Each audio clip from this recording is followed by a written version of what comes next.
Tu veux un effet tropical dans une zone ombragée? Voici 5 plantes. Le premier, ici, c'est le Schefflera taiwanana. C'est une plante qui préfère la mi-ombre et qui va monter jusqu'à à peu près 2-3 mètres de hauteur au jardin. Ça garde ses feuilles toute l'année et ça va pousser sur un tronc. C'est vraiment une plante excellente. Elle est rustique en plus, hein. Elle est entre -10 et -12. Polycarpa Green Fingers, et qui est également une plante qui préfère l'ombre et la mi-ombre et qui va être rustique jusqu'à -10, -12 degrés également. Donc c'est vraiment quelque chose qui peut aller dans plusieurs régions de France et qui vit également très bien en pot, en balcon sur une terrasse. À peu près de la même famille que le Polycarpa, c'est le Fatsia.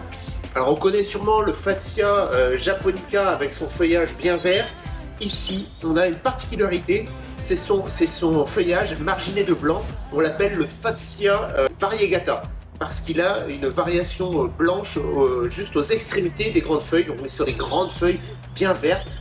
C'est aussi une plante qui est persistante et résistante jusqu'à -10 degrés, qui peut vivre également en pot. Et la quatrième plante qui va très bien à l'ombre et qui adore l'ombre, c'est le fameux Dicksonia antarctica, une fougère arborescente, voilà, qui forme un stipe, un tronc, hein, qui va grandir au fur et à mesure des années, environ de 5 à 8 cm par an. Et chaque année, il refait de nouvelles feuilles, de nouvelles frondes, on peut le voir ici. Et c'est une plante qui adore l'ombre, un peu moins rustique que les précédentes. On est plutôt sur du -7, -8 degrés, donc dans les zones plutôt fraîches, plutôt froides en hiver. Il faut le protéger contre le froid, mais ça c'est vraiment la plante majestueuse qu'on adore pour les coins d'ombre.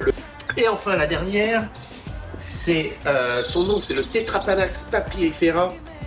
Lui, il peut aller aussi en plein soleil, donc aussi bien à la mi-ombre qu'en plein soleil. Toutes les feuilles vont tomber en hiver pour refaire de nouvelles feuilles à partir du mois d'avril au jardin. Ça peut monter jusqu'à 3 mètres de hauteur.